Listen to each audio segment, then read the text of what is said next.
semoga selalu luar biasa dan selalu bahagia. Senang sekali rasanya saya Nisha Naila dapat kembali hadir menjumpai Anda tentunya dalam program acara Ngobras, Ngobrol Santai. Pemirsa Dapat TV, kali ini saya berada di KPP Pratama Kota Wisata Batu membahas tema yaitu tentang Kortex ya, sistem administrasi layanan terbaru yang sedang dikembangkan oleh Direktorat Jenderal Pajak. Untuk mendalami lebih lanjut terkait Kortex, kita sudah bersama dan sudah hadir di kesempatan kali ini. Saya sapa terlebih dahulu. Yang pertama ada Mbak Purwantika Sari atau yang biasa dikenal dengan Mbak Sari. Iya, halo Mbak, selamat jumpa. Bagaimana kabarnya? Alhamdulillah baik. Mbak Nisha, sehat? Baik juga, sehat. Boleh menyapa pemirsa Dama TV terlebih dahulu Mbak Sari? Oke, selamat malam pemirsa Dama TV. Perkenalkan saya Purwantika Sari, saat ini bekerja di KPP Pratama Batu sebagai penyuluh. Baik, selanjutnya juga ini pada kesempatan kali ini luar biasa sekali, langsung saja saya sapa. Halo Mas Aulia Rahman atau yang biasa dikenal dengan Mas Aul. Akrab sama Mas Aul ya. Iya, betul sekali. Oke, gimana kabarnya Mas Aul? Alhamdulillah sehat. Sehat ya. Mbak Nisha juga sehat juga kan? Luar biasa juga. Terima kasih sebelumnya saya mengucapkan untuk KPP Pratama Batu, Mas Aul dan juga Mbak Sari sudah berkenan untuk memberikan edukasi kepada pemirsa Dama TV terkait tema kita pada malam hari ini yaitu tentang Kortex. Mas Aul boleh juga menyapa pemirsa Dama TV? Oh baik, yes. Selamat malam pemirsa Dama TV semua. Semoga semuanya dalam keadaan sehat walafiat. Senang sekali kami dari KPP Pratama Batu bisa ikut dalam acara Ngobras ya. Iya. Ya, ngobrol santai. Nanti kita akan membahas tentang Kortex. Semoga nanti akan menambah wawasan kepada semua pemirsa Dama TV. Ya, baik. Kita mulai saja ya Mas ya. Ini ya, luar biasa sekali dan ini untuk informasi kepada pemirsa Dama TV tentang perpajakan, yaitu kita membahas tentang Kortex ya. Sebelumnya saya ingin tahu lebih detail Kortex itu apa dan nama Kortex itu sebetulnya apa sih artinya? Boleh dijelaskan Mbak Sari dulu atau Mas Aul dulu nih yang mau membahas? Boleh. Saya coba jelaskan dulu ya. Iya. Jadi Kortex itu adalah aplikasi yang saat ini sedang dikembangkan oleh Direktorat Jenderal Pajak dan mungkin akan pelaksanaannya dimulai per 1 Januari tahun depan gitu ya. Baik. Jadi ini aplikasi ini nanti akan mengganti aplikasi yang selama ini sudah digunakan oleh wajib pajak. Jadi nanti akan banyak perbedaan mungkin dan juga banyak kemudahan yang akan diperoleh oleh wajib pajak dalam memenuhan kewajiban perpajakannya. Baik, jadi lebih memudahkan wajib pajak ya. Iya, tentu. Tapi kalau untuk pegawainya sendiri, pegawai DJP sendiri, apakah juga lebih efisien gitu bekerjanya, Mas Aul? Iya, sama juga. Jadi nanti kan ke aplikasi ini nanti salah satunya kan ada berbekal AI ya. Iya. Jadi di situ nanti akan memudahkan baik wajib pajak ataupun juga kita pegawai pajak dalam melakukan pengawasan dalam pemenuhan kewajiban perpajakannya setiap wajib pajak. Gitu. Jadi DJP ini bereformasi gitu ya, menggunakan Betul. teknologi AI tadi sudah sampaikan itu ya. Jadi penggunaan Kortex ini luar biasa sekali ya. Jadi untuk memudahkan wajib pajak dalam mungkin penerimaan, pelaporan begitu kan? Ya, dalam ininya akan lebih memudahkan wajib pajak dalam melakukan semua pemenuhan kewajiban perpajakan gitu ya. Apa saja? Mulai dari yang paling lazim itu kan kalau wajib pajak ya pertama lapor SPT gitu kan, kemudian melakukan pembayaran, kemudian juga ada lagi misalkan kalau apa namanya ada tunggakan atau tagihan yang harus dibayarkan gitu. Iya. Jadi ya kita tetap ini kan mengikuti kemajuan teknologi lah gitu. Baik. Yang namanya teknologi semakin berkembang, tentunya sistem kita pun juga harus ikut berkembang juga gitu. Ya. Mungkin Mbak Sari boleh menambahkan terkait Kortex ini. Oke, dari katanya sendiri ya, core itu kan inti ya. Jadi ini adalah sistem inti administrasi perpajakan yang nantinya akan digunakan oleh wajib pajak untuk tadi pemenuhan kewajiban perpajakannya dari mulai lapor, bayar, terus bikin faktur, bikin bukti potong, semuanya ada dalam satu aplikasi. Jadi nanti aplikasinya sudah tidak terpecah-pecah lagi, tapi ada di satu sistem inti perpajakan ini yang nanti disebutnya Kortex gitu. Seperti itu ya. Nah, kemudian perbedaan Kortex dengan aplikasi yang digunakan wajib pajak saat ini seperti apa, Mbak Sari? Karena sistem Kortex ini mengintegrasi berbagai aplikasi perpajakan yang selama ini terpisah gitu ya. Betul. Dari e-Bupot, kemudian e-Filing, ada juga e-PBK dan rule gitu ya, e-riset maksud saya. Oke, Seperti itu. Apakah itu seperti itu? Iya. Yang selama ini terpisah gitu. Betul. Jadi untuk saat ini wajib pajak itu kalau misal mau misal untuk buat faktur gitu ya, itu kan harus ambil dulu nomor faktur, kemudian buat fakturnya itu nanti pindah aplikasi lagi. Kalau mau lapor PPN pindah aplikasi lagi gitu. Jadi untuk satu proses bisnis SPT PPN saja itu bisa memerlukan 3 aplikasi. Nah, karena untuk di Kortex sekarang, di Kortex nantinya wajib pajak itu tidak perlu ganti-ganti aplikasi lagi, cukup di satu Kortex itu saja, satu aplikasi. Dan kalau yang saat ini itu kan di aplikasinya ada yang berbasis website, ada yang berbasis harus install aplikasi kayak ISPT PPA 21 itu kan wajib pajak harus install ya aplikasinya di laptop. Pindah laptop nanti repot lagi pindah-pindah. Nah, kalau di Kortex ini nantinya semuanya dijadikan satu dan basisnya website gitu. Jadi bisa diakses dari mana saja dan pakai perangkat apa saja. Nah, jadi dari e-Bupot, e-Filing, kemudian e-PBK dan e-Riset ini jadi satu satuan dengan menggunakan Kortex. Dengan Kortex, betul. Jadi nanti termasuk nanti juga nih mengurangi kesalahan wajib pajak dalam melakukan pembayaran juga. Gitu. Karena selama ini kan kita mau misalkan nih mau buat bukti potong aplikasinya sendiri gitu ya. Nanti mau melaporkan bukti potong di SPT aplikasinya beda lagi. Terus mau membayar pajak, aplikasinya beda lagi. Jadi bisa jadi nanti ketika orang mau bayar pajak, saya mau bayar PPN, tapi ternyata buat kode bayarnya buat PPH. Kalau seperti itu kan akan menyusahkan wajib pajak kan, gitu. Nanti ke depan semua proses itu mungkin akan dipangkas oleh Kortex. Jadi ketika wajib pajak lapor itu sudah bayarnya sudah betul. Kemudian apa namanya, kayak misalkan tadi yang membuat kayak faktur pajak atau bukti potong itu kita harus pindah aplikasi, pindah laptop, nanti itu cukup di satu aplikasi. Dan juga kan online ya, semuanya kan online berbasis internet, jadi di mana saja itu wajib pajak bisa mengakses gitu.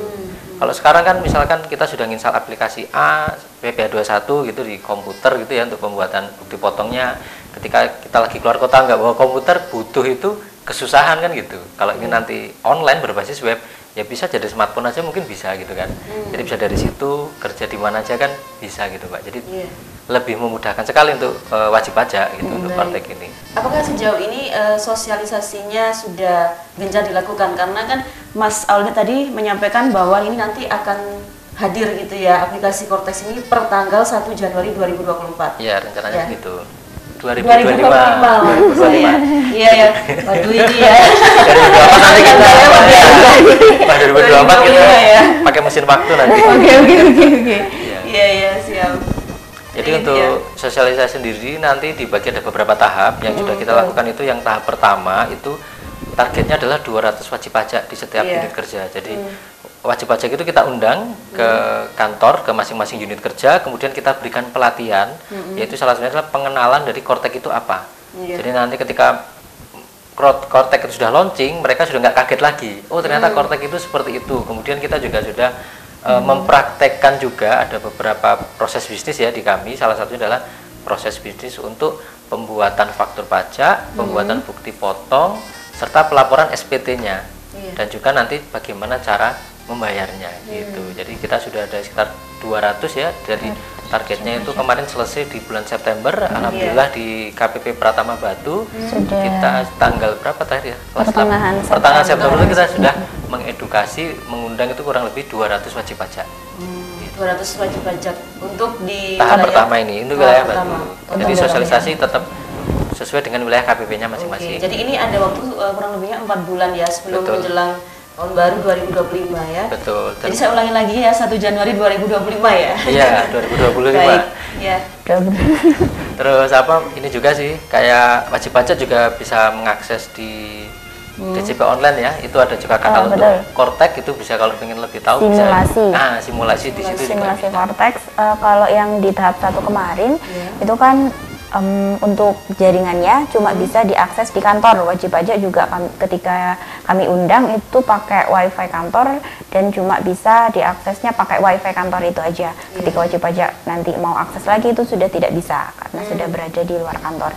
Nah sekarang sudah ada simulator Kortex. Nah itu bisa daftar di DJP online. Nanti ketika buka DJP online itu sebelah kanan ada tulisan simulator Cortex. Nah itu wajib pajak bisa memasukkan email, username sama emailnya. Itu NPWP sama email. Kalau badan berarti NPWP badan sama email yang valid. Kalau OP berarti NIK sama email yang valid. Nanti akan ada username dan password yang dikirim ke email gitu. Jadi wajib pajak bisa coba secara online. Gitu. Dan nanti akan ada sosialisasi tahap 2-nya rencananya di bulan Oktober gitu. Jadi saat lagi ya. Betul. Ya, jadi tahap 2 ini dinantikan juga gitu Mbak Sari. Iya. Kemudian oke, kita akan lanjutkan lagi pembicaraan kita yang semakin seru tentang Cortex ini setelah satu ini tetap dalam program acara Ngobras, Ngobrol Santai.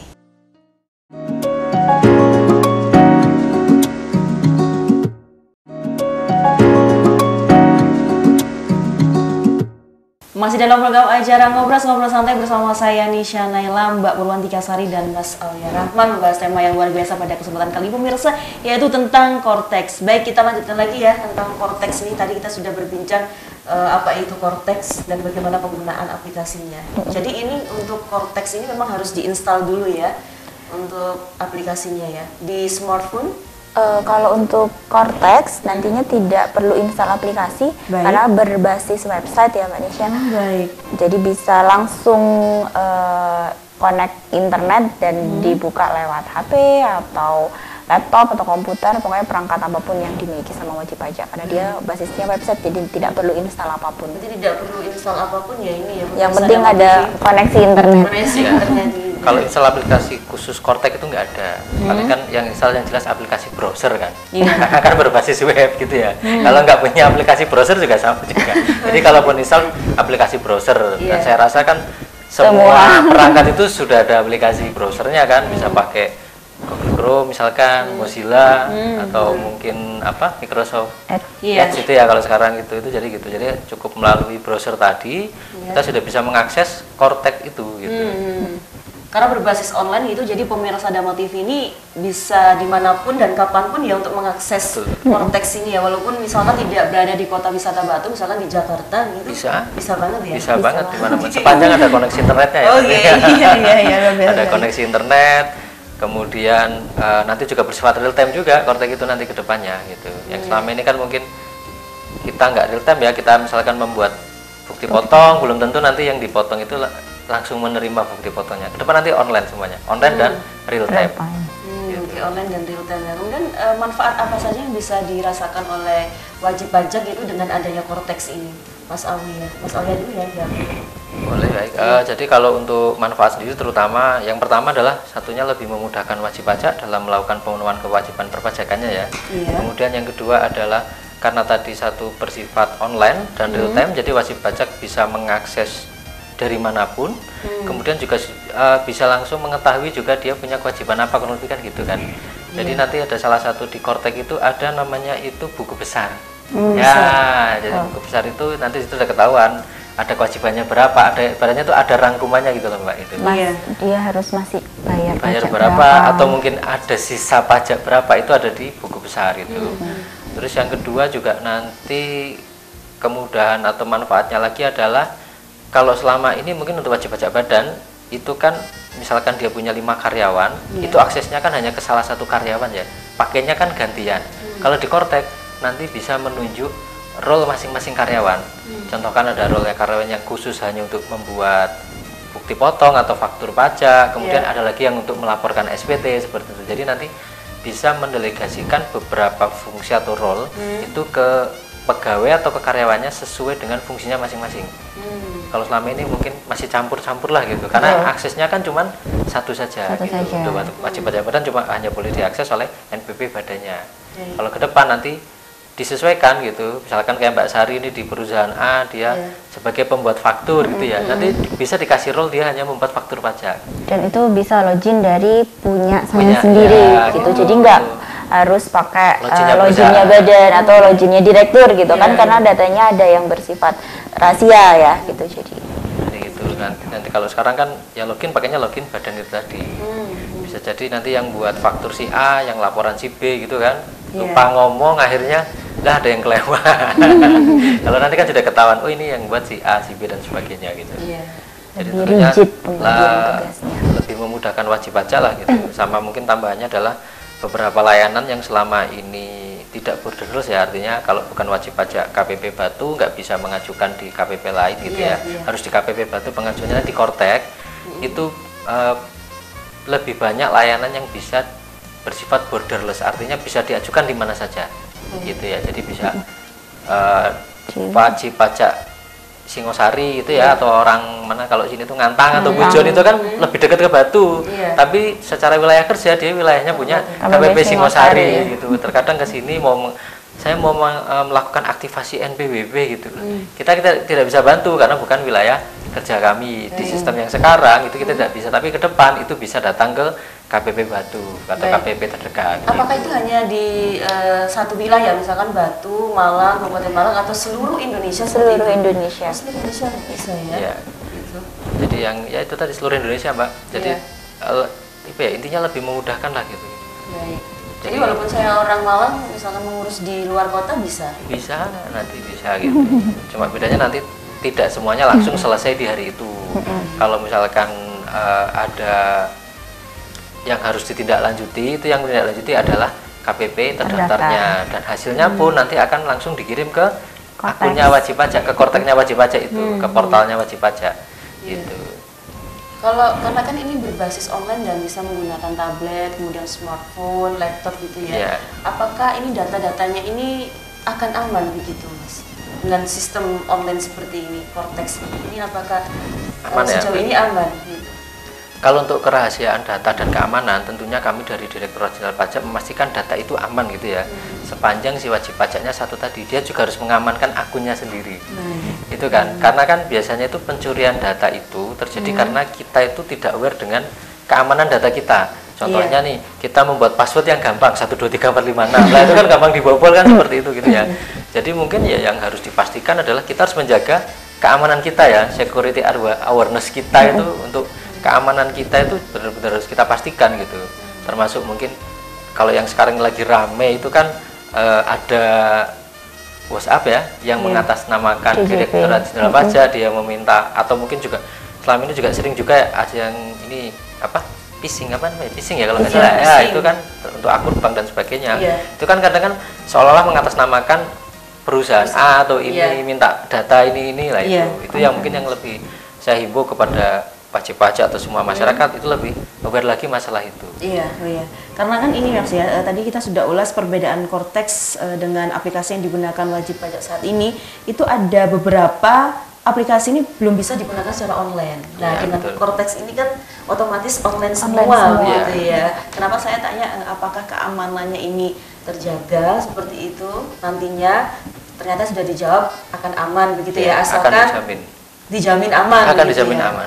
Bahkan mungkin sebagai tambahan ya, di Direktorat Jenderal Pajak sendiri ya, di kami itu kita kan sudah punya wilayah masing-masing, kita sudah punya tupoksi masing-masing. Misalkan saya di Batu, saya nggak bisa melihat datanya wajib pajak yang di Malang gitu loh. Tapi selain Batu. Jadi betul-betul kita ada namanya itu rahasia jabatan juga, Mbak. Jadi kita memang dilarang dan tidak boleh untuk menyebarkan data itu. Kalau masalah keamanan data dari sisi wajib pajak, kalau di Direktorat Jenderal Pajak menjamin itu, dari sisi kami itu pasti akan menjamin keamanannya dan kerahasiaan datanya setiap wajib pajak. Yang perlu diperhatikan adalah si wajib pajaknya itu tadi, itu harus aware terkait dengan keamanannya dia sendiri, terkait dengan passwordnya, password semuanya, mungkin password email, password dan sebagainya itu. Terkadang itu pencurian data itu lewat itu tadi, Pak. Gitu. Baik, jadi harus ini ya, membangun kepedulian gitu ya terhadap datanya sendiri. Baik, Mbak Sari boleh menambahkan? Kalau untuk dari sisi kerahasiaan data ya Mas Saul, nah nantinya di Kortex ketika wajib pajak ini ingin memiliki NPWP yang nantinya kan akan NPWP sama dengan NIK. Nah ketika baru terdaftar itu nanti kan sudah terkoneksi ke data Dukcapil, dan wajib pajak itu harus selfie gitu. Kalau daftar online itu harus selfie untuk verifikasi data yang ada di Dukcapil. Kalaupun datang ke kantor pajak juga nanti harus selfie gitu.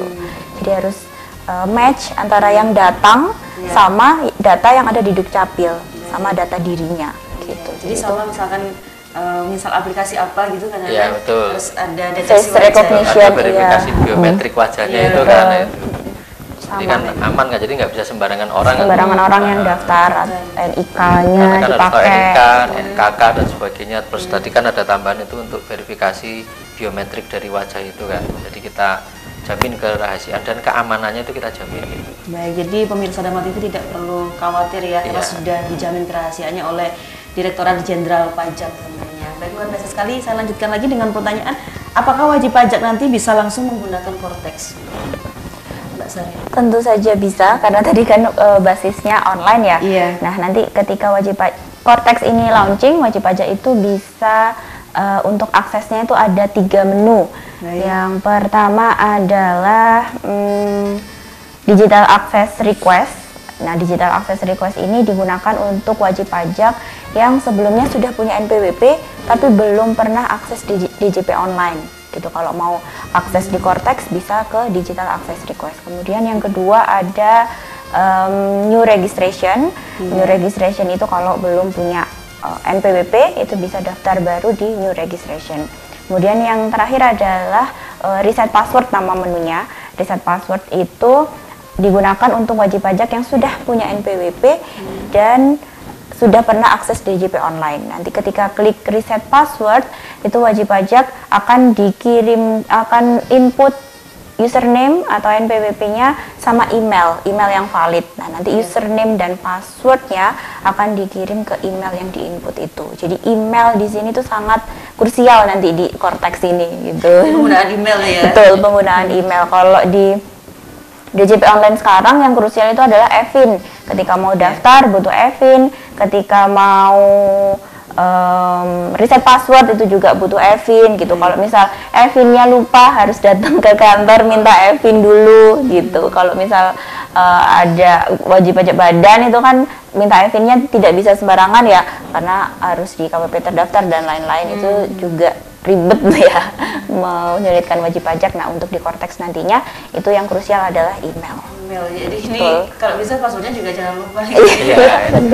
Karena kalau lupa nantinya ini ya harus ke ini tadi ya, Evin itu tadi ya, datang ke kantor pajak ya. Itu untuk saat ini. Saat Saat ini. ini kan kita menggunakan EVIN, tapi untuk nantinya itu wajib pajak menggunakan email saja. Baik, kita akan lanjutkan lagi ya perbincangan kita terkait Evin itu tadi. Tapi setelah yang satu ini tetap dalam program acara Ngobras, Ngobrol Santai.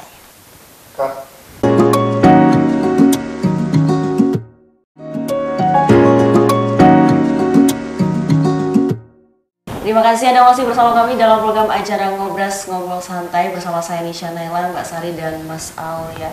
Pemirsa Dharma TV, karena program acara Ngobras ini akan tayang di channel YouTube Dharma Televisi, Anda boleh memberikan pertanyaan seputar Cortex ini ya. Apabila ada yang kurang mengerti atau yang ingin ditanyakan boleh langsung bergabung di chat ya, tentunya di YouTube Dharma Televisi. Ya, boleh ya nanti ya kalau sudah tayang di YouTube gitu ya, pemirsa ada yang bertanya boleh tanya-tanya ya. Boleh, silakan. Jelaskan begitu tentunya dengan Mas Aul dan Mbak Sari. Kita lanjutkan lagi terkait apakah wajib pajak nanti bisa langsung menggunakan Cortex. Ini bisa diulas kembali bagaimana caranya gitu, karena tadi Mbak Sari menyampaikan bahwa sistem Cortex ini tentunya menggunakan email gitu ya utamanya. Bisa dijelaskan Utamanya kembali. email. Silahkan. Kalau di DJP online yang saat ini kita gunakan, hal yang krusial itu adalah EVIN gitu ya. Kalau nantinya itu wajib pajak tidak perlu EVIN lagi. Jadi ketika Cortex ini launching, EVIN itu sudah tidak digunakan lagi. Kita akan menggunakan email untuk reset password, untuk verifikasi, untuk pemenuhan data perpajakan juga melalui email. Jadi kayak bukti-bukti lapor, bukti potong itu semuanya akan terkirim ke email gitu. Jadi yang krusial di sini adalah email. Pastikan kalau zaman sekarang kayaknya hampir semua orang ya itu punya email. Semuanya kan pakai smartphone kan. Iya. Jadi kalau sudah launching Cortex-nya EVIN ini tidak digunakan ya. Betul. Tapi menggunakan email. Kita menggunakan email. Baik. Ada mungkin tambahan dari Mas Aul? Jadi mungkin yang perlu dipastikan itu wajib pajak memastikan bahwa memang dia bisa mengakses Email. emailnya itu ya, dan Iya. memastikan bahwa yang sudah terdaftar di DJP online saat ini adalah email yang digunakan Valid. gitu ya, yang valid dan digunakan gitu. Kalau misalkan belum ya melalui podcast ini ya sekalian kita menghimbau jadi kepada wajib pajak silahkan melakukan update emailnya gitu, silahkan mengecek di DJP online emailnya sudah valid atau belum gitu ya. Kalau belum valid ya silahkan divalidasi, atau misalkan sampai emailnya ternyata saya ganti karena lupa password gitu ya, bisa langsung di akses diupdate ya di DJP online-nya. Karena nanti ke depan ketika mau akses Kortek itu pertama kali kepada wajib pajak yang sudah memiliki akun DJP online, itu kan pertama reset password ke email yang terdaftar tadi. Itu kan misalkan saya punya email a@gmail.com, saya nggak bisa ngakses tuh, lupa. Nanti di awal tahun butuh lapor SPT kan, harus pakai Kortek itu reset, nggak bisa jadinya. Mau nggak mau harus ke KPP terdaftar. Karena sekarang masih dibuka kanal yang untuk DJP online, bisa segera melakukan update data gitu ya. Terus nanti terkait dengan yang sudah punya NPWP tapi belum punya akun DJP online, itu ya dipastikan juga emailnya itu sudah sesuai belum atau sudah bisa diakses belum gitu ya. Kalau nggak bisa, ya saat ini bisa ke KPP terdekat untuk kalau wajib pajak orang pribadi ya bisa. Kalau sudah punya Evin ya langsung aja membuat akun DJP online. Gitu, nanti memasukkan emailnya yang bisa digunakan. Baik, jadi sebelum 1 Januari 2025 ini pastikan dulu ya update emailnya seperti apa pemirsa Dawal TV gitu ya. Kalau ada kesulitan bisa langsung datang ke KPP mana saja gitu. Bisa kalau yang masalah ini update ini email itu bisa nanti bisa dibantu ini ya lewat apa namanya itu online gitu ya, lewat akun DJP online-nya gitu. Baik. Untuk mengupdate. Sejauh ini bagaimana Mas? Karena ini kan Kortex ini kan nantinya akan launching di 1 Januari 2025. Sudah adakah sosialisasi cara penggunaannya itu seperti apa gitu? Karena kan ini online gitu ya. Diketik apa dulu, ketik apa, sejauh ini sudahkah dilakukan? Kalau sosialisasi ya seperti yang disebutkan sebelumnya ya, yang pertama kan ada kepada 200 WP itu tadi ya. Kan sudah kita lakukan pengenalan tentang Kortek itu, kemudian di halaman resmi Direktorat Jenderal Pajak sendiri juga ada update informasi terkait dengan Kortek. Jadi di portal DJP kalau salah ya, alamatnya itu portal DJP _Kortek kalau nggak salah. Jadi di situ ada memang ada pembahasan khusus, ada satu kanal khusus terkait dengan Kortek. Selain itu juga sepertinya di YouTube-nya DJP juga sering juga kan update informasi terkait dengan Kortek itu gitu. Atau misalkan kalau ada wajib pajak pengen tahu Kortek apa, terus nanti kedepannya bagaimana dengan Kortek gitu ya, kalau merasa perlu dan butuh bisa ke KPP, ke Helpdesk ya, bisa tanya-tanya ke KPP, Helpdesk itu Kortek apa dan sebagainya gitu. Atau bisa juga menunggu sosialisasi tahap kedua atau gitu Oktober ini. Kalau kemarin di mana sosialisasinya nih? Di KPP. Di KPP ya, mengundang 200. Ya, kalau tahap 1 kan kita mengundang, kalau tahap 2 itu wajib pajak bisa daftar sendiri. Jadi nanti kita buka kelas di hari apa, jam berapa gitu. Nah, wajib pajak bisa daftar, milih kelas yang jamnya dan harinya sesuai. Dan sosialisasinya di medsos gitu ya? Di medsos sudah gencar juga ya? Di medsos. Instagram sih terutama. Baik, jadi ini luar biasa sekali. Kalau boleh tahu, ini Kortex ini kan nantinya 1 Januari 2025 ya. Apakah nanti akan ada pembaharuan lagi begitu terkait sistem Kortex ini, Pak Sari dan juga Mas Aul? Kalau pembaruan dengan yang saat ini digunakan untuk misalkan sosialisasi atau simulasi, kemungkinan besar ada. Karena kan saat ini kan juga Kortex sendiri kan masih dalam tahap pengembangan ya, pengembangan dan pengujian gitu kan. Jadi nanti kalau sudah 1 Januari diharapkan dipastikan itu sudah benar-benar siap untuk digunakan gitu. Karena kan kita ada waktu sampai 3 bulan ya. Di kantor pusat kami sedang yang namanya melakukan pengujian di semua proses bisnis ya. Jadi kalau update-nya mungkin ada gitu ya, mungkin. Tentunya kalau masalah update ke depan sama seperti aplikasi yang lain, Mbak. Mesti tetap namanya aturan masih ada update kan, ada macam-macam, bisa juga karena regulasinya kita berubah gitu kan, pasti akan update. Jadi tetap aplikasi yang akan di launching nanti kalau update-nya ada menyesuaikan dengan mungkin perubahan terkait dengan regulasi yang ada. Untuk sementara ini fokus ke tentang Kortex tadi ya, yang akan launching per 1 Januari 2025. Begitu ya Mas Aul dan Mbak Sari. Kemudian beberapa bulan lagi sudah waktunya lapor SPT tahunan. Kalau selama ini lapor SPT harus mengumpulkan bukti potong dulu. Apakah masih seperti itu ketika Kortex sudah diimplementasikan? Saya ke Mbak Sari dulu.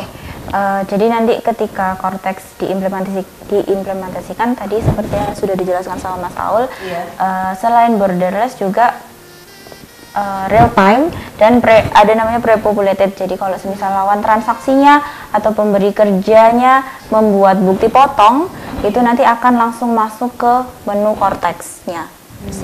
Misal saya bekerja di suatu perusahaan, terus perusahaannya itu membuatkan saya bukti potong, itu saya bisa langsung cek di Cortex saya, di akun saya sendiri gitu. Dan nanti pas mau lapor itu juga bisa langsung masuk datanya, penghasilannya berapa, kemudian pajak yang sudah dipotong berapa, itu langsung masuk di SPT gitu. Dan nanti untuk SPT tahunan orang pribadi, kalau yang saat ini itu kan diklasifikasikan ya ada 3 jenis, 1770, S sama SS. Nah nantinya itu sudah tidak ada lagi karena akan namanya SPT tahunan orang pribadi saja gitu. Yang membedakan adalah lampiran-lampirannya.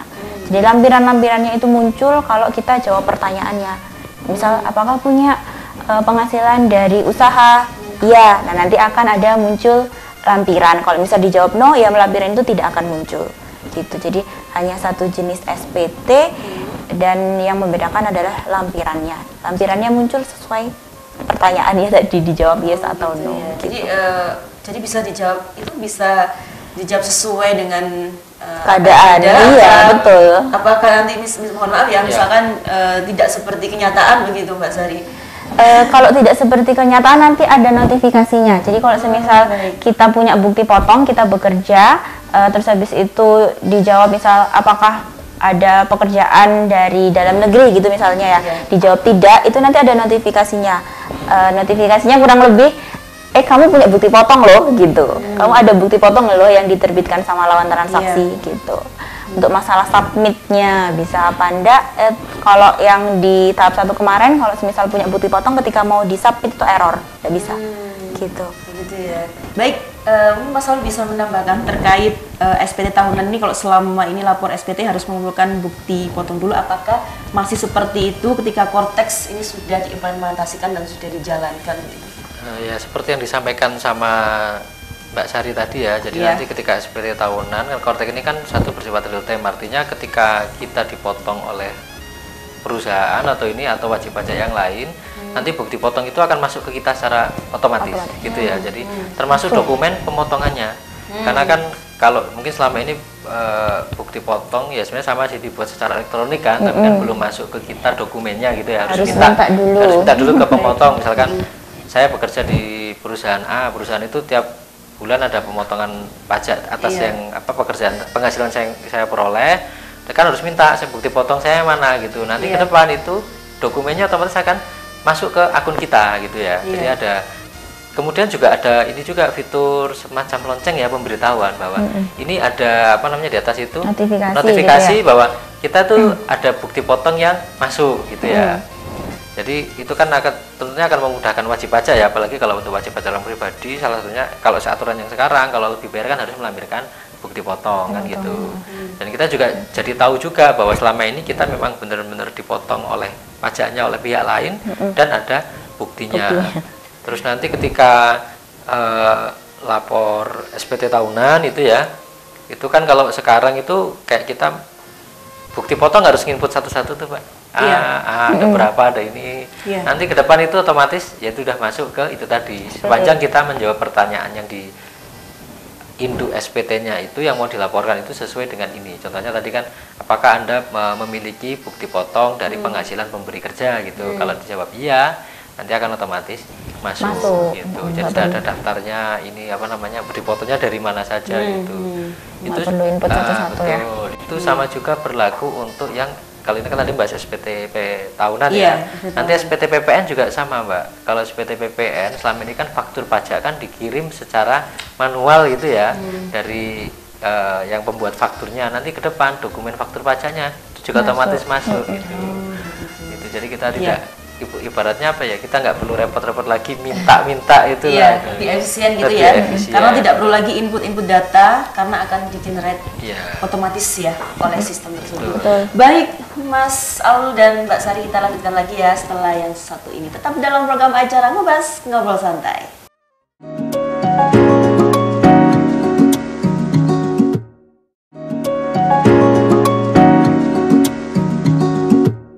Terima kasih Anda masih bersama kami dalam program acara Ngobras Ngobrol Santai pemirsa Dewa TV bersama saya Nisha Naila, Mbak Sari dan Mas Aul. Bagaimana Mas, masih semangat ya untuk memberikan edukasi terkait korteks ini ya. Jadi ini harus gencar terus untuk disosialisasikan. Betul. 3 bulan ini ya, kurang lebihnya 3 bulan, 3 sampai 4 bulanan ya, sebelum 1 Januari 2025 pemirsa Dewa TV. Kita harus banyak belajar ini ya, bagaimana caranya menggunakan korteks, Mbak Sari dan juga Mas Aul. Ya, pertanyaan saya selanjutnya adalah selain ada perubahan ini, kalau untuk proses bisnis SPT ini bagaimana? Apakah ada perubahan? Ada sih, ada. Mungkin yang salah satu yang penting itu adalah salah satunya adalah kalau yang selama ini, yang sekarang ini sedang berjalan itu kan, kalau lapor SPT itu kan mengisi SPT dulu, kemudian ketahuan pajak terutangnya berapa, baru kita membuat kode billing ya. Itu membuat di menu yang lain gitu ya, kode billingnya gitu kan. Itu kan nanti kan itu kalau hal seperti itu kan rawan terjadi kesalahan pembuatan billing tadi gitu kan. Nanti ketika di kortek SPT dianggap sudah dilaporkan itu kalau kita sudah membayar. Jadi tidak perlu klik kirim SPT itu enggak. Jadi ketika di akhir mengisi itu ada nanti ada tombol namanya itu pay and submit gitu ya. Artinya ketika mengklik tombol itu artinya kita akan membayar pajak terutangnya. Setelah diklik akan secara otomatis membuat kode billing tergenerate secara otomatis. Jadi nanti kode billing yang dibuat itu adalah kode billing yang pasti, kode jenis pajaknya, kode jenis setorannya, masa pajaknya, dan jumlahnya sama seperti pajak terutang yang akan kita laporkan gitu ya. Selain itu juga nanti ada fitur lagi pay with deposit pajak kalau nggak salah ya. Jadi selain itu ada lagi namanya itu deposit pajak Mbak gitu. Jadi kalau dulu kita mau lapor buat billing dulu, jumlahnya berapa, kodenya berapa, tahun pajaknya berapa, nanti ke depan itu otomatis gitu. Ketika mau lapor tinggal klik pay and submit, billingnya akan terbentuk secara otomatis, sehingga itu dari mengurangi kesalahan wajib pajak dalam membuat billing. Karena selama ini juga banyak juga kasus gitu ya, saya mau lapor SPT tahunan, ternyata yang saya buat untuk membayar SPT masa. Jadinya kan wajib pajak nggak bisa langsung lapor gitu kan, harus ada proses lagi namanya pemindah bukuan kan gitu. Jadi kalau pertanyaannya berubah apa tidak, bisnisnya ini berubah ya, cara lapornya signifikan tadi alurnya alurnya berubah. Jadi yang kita pangkas, yang dulu kita harus membuat billing dulu baru bayar, sekarang langsung klik kita buat billing tinggal bayar sudah lapor gitu. Otomatis banget ya, jadi ya. Tinggal kode billing itu tadi. Betul. Bahkan mungkin ini ya, kalau dari pembayaran juga rencananya akan terkoneksi dengan apa ya, kayak semacam akun pembayaran digital kita gitu ya. Namanya deposit pajak tadi itu. Kayak gitu. Apa ya, uang digital gitu Ya, kali itulah. ya. Kayak misal yang ada saat ini yang ada PayPay-nya gitu, yang belakangnya O, depannya O, belakangnya O ya, seperti itu. Tapi kalau di pajak namanya deposit pajak. Jadi selain bayar pakai kode billing, bisa juga pakai deposit pajak itu. Gitu. Jadi lebih efisien berarti ya. Betul. Ini ya.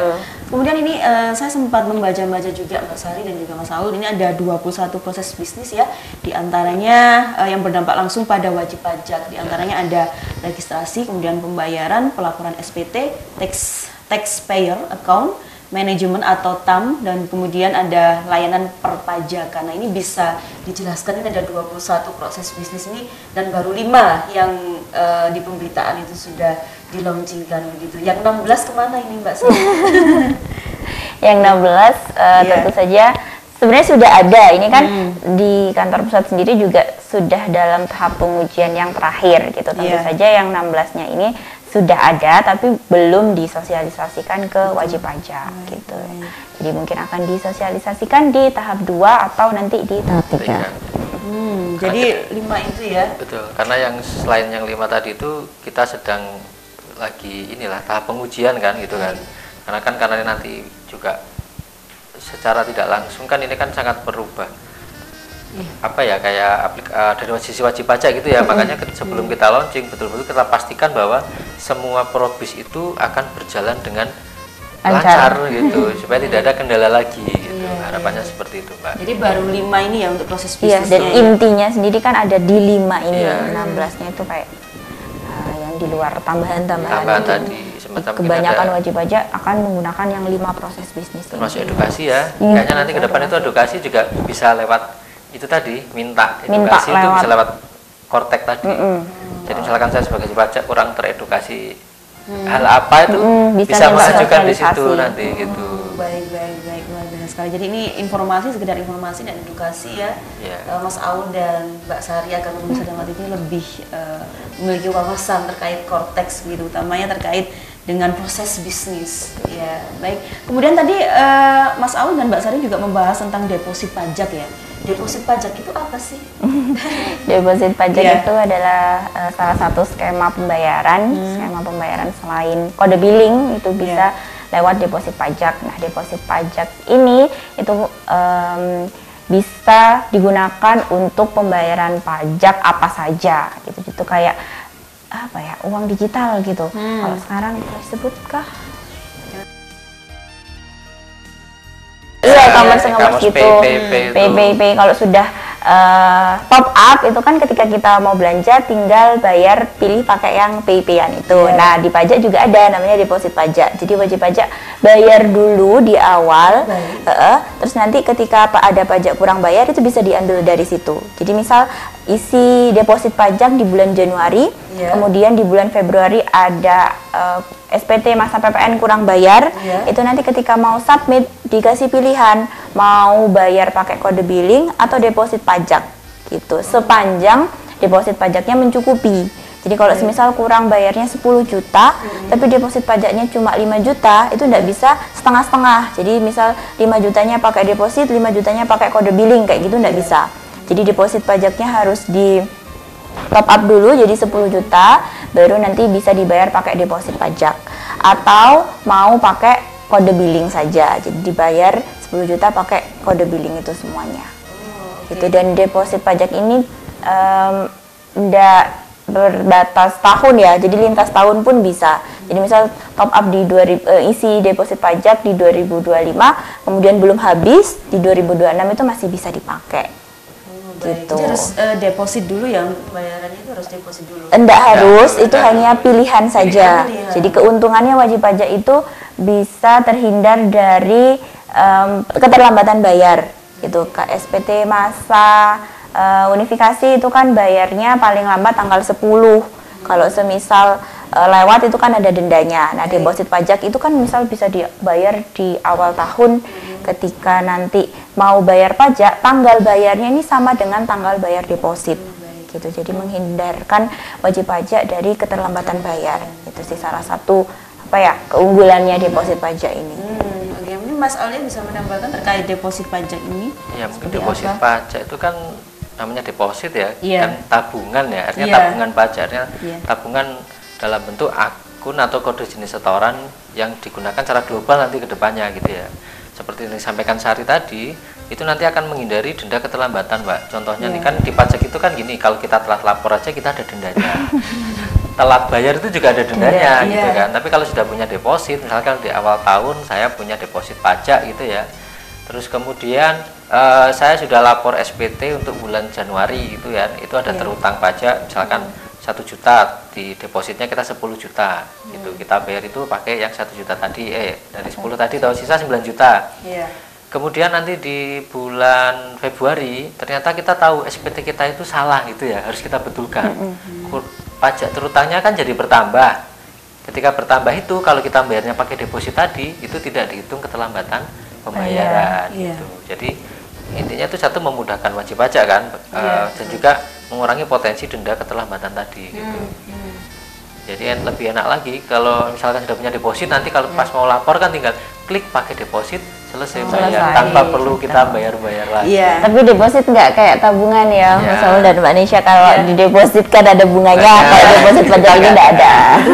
Tapi lebih enak di deposit ya, karena tadi ya menghindari keterlambatan seperti itu salah satunya gitu ya, banyak sekali. Kemudian keunggulan Kortex ini banyak sekali ya, tadi sudah disampaikan oleh Mas Aul dan juga Mbak Sari. Mungkin ada kelebihan-kelebihan atau keunggulan lain begitu terkait Kortex ini yang belum disampaikan kepada pemirsa Dama TV. Silakan Mbak Sari. Oke. Mungkin di bagian borderless tadi, nyambung ke borderless tadi. Permohonan bisa disampaikan di kantor pajak mana saja, nggak harus di kantor pajak terdaftar, dan ada beberapa permohonan yang bisa langsung selesai. Itu tergantung sama risiko wajib pajaknya. Jadi wajib pajak nanti dibedakan ada risiko rendah, sedang, sama tinggi. Kalau risikonya rendah, ketika wajib pajak melakukan permohonan, misal PBK gitu, PBK kan yang sekarang 21 hari ya. Nanti kedepannya ketika wajib pajak ini risikonya rendah, kemudian mengajukan PBK, itu bisa langsung selesai hari itu juga. Gitu. Jadi lebih memudahkan juga, menguntungkan wajib pajak, tidak perlu nunggu lama dan bisa diajukan di kantor pajak mana saja, tidak harus di kantor pajak terdaftar. Iya, betul. Ya. Kami menunggu ini untuk sistem cara-caranya penggunaan Cortex ini lebih lanjut ya. Jadi perbincangan kita pada kesempatan kali ini nantinya kita akan tunggu juga caranya, sistemnya, sosialisasinya seperti apa begitu ya, Mbak Sari dan juga Mas Aul. Mungkin ada tambahan Mas Aul untuk pemirsa Dharma TV terkait pembahasan kita pada kesempatan kali ini, yaitu tentang Cortex. Cortex ya, tadi bahas lanjut tadi yang terkait apakah lebih banyak keuntungan, tentunya iya gitu ya, karena kan tadi sistem kita nanti akan terintegrasi kan. Ya kita flashback lagi ya, kalau misalkan sebelumnya kita daftar pakai sistem tersendiri, kemudian menjalankan kewajiban perpajakan sendiri, bayar sendiri, atau mau melakukan edukasi sendiri, nanti itu akan terintegrasi Mbak gitu. Jadi mulai orang pertama daftar itu sudah langsung punya akun daftar NPWP ya, sudah punya akun Cortex. Kemudian ketika menjalankan kewajiban di satu akun atau di aplikasi itu tadi cuma satu saja, terus ketika wajib pajak butuh edukasi itu juga di situ juga sekalian bisa gitu. Jadi nanti memang ada role itu, ada yang untuk edukasi gitu. Jadi orang mau punya NPWP, mau menjalankan, mau belajar itu ada bisa di satu akun saja, cukup satu aplikasi, nggak terpisah-pisah gitu. Jadi tentunya itu tadi karena terintegrasi tentunya lebih memudahkan dan juga online, bisa diakses di mana saja gitu ya, real time kita itu. Oke, jadi intinya lebih memudahkan, efisien gitu ya. Diharapkan seperti itu, one stop. Enggak dari dulu ya Mas? Ini sebenarnya sudah dikembangkan dari 2 tahun yang lalu kurang lebih. 2 tahun yang lalu. Tapi apa ya prosesnya kan lama. sudah kan, lama sekali. Mungkin karena aplikasi yang sangat besar kan, gitu kan. Jadi kita tentunya proses perlu pengembangannya, hati-hatian dalam pengembangan itu.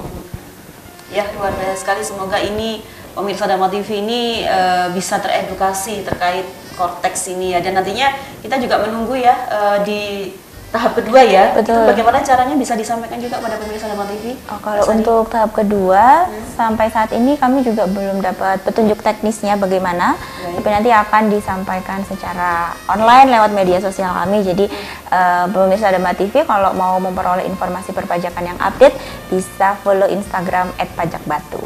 @pajakbatu ya. Baik, luar biasa sekali. Mungkin Mas Aulia boleh memberikan kesimpulan dan pesan-pesan untuk pemirsa Dharma TV, silakan.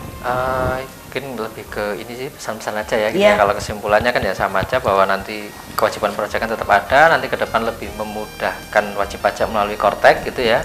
Kemudian pesannya ke wajib pajak yang saya tekankan lagi adalah tentang kerahasiaan data. Kerahasiaan data itu diawali dari diri kita sendiri gitu ya, terkait password dan sebagainya harus kita jaga supaya nanti data kita tidak tersebar ke mana-mana gitu. Yang kedua, terkait dengan email tadi, segera pastikan bahwa emailnya dari Bapak Ibu semua, dari wajib pajak semua itu memang yang terdaftar di DJP adalah emailnya Bapak Ibu yang bisa diakses atau yang digunakan gitu ya, bukan email orang lain ya, supaya nanti datanya nggak bocor kan gitu. Baik, luar sekali. Mari kita sukseskan bersama ya terkait Cortex ini per tanggal 1 Januari 2025 gitu ya. Terima kasih sekali lagi. Terima kasih Mbak Sari, Mas Aul, terima kasih kesempatannya. Mohon maaf kalau ada proses penyampaian saya yang berkenan ya. Semoga ini bisa memberikan edukasi kepada pemirsa Dharma TV yang menyaksikan program acara Ngobras. Sampai ketemu lagi next episode dengan tema-tema yang luar biasa tentang pajak. Oke, siap. Baik pemirsa Dharma TV, itu tadi perbincangan saya dengan Mbak Purwantika Sari dan Mas Aulia Rahmat, penyuluh pajak dari KPP Pratama Kota Batu. Tetap terus saksikan program acara Ngobras setiap hari Senin pada pukul 19.00 waktu Indonesia Barat. Akhir kata, saya Nisha Naila beserta kru yang bertugas mengucapkan terima kasih atas kebersamaan Anda. Dharma TV selalu damai di hati. Selamat malam, sampai jumpa.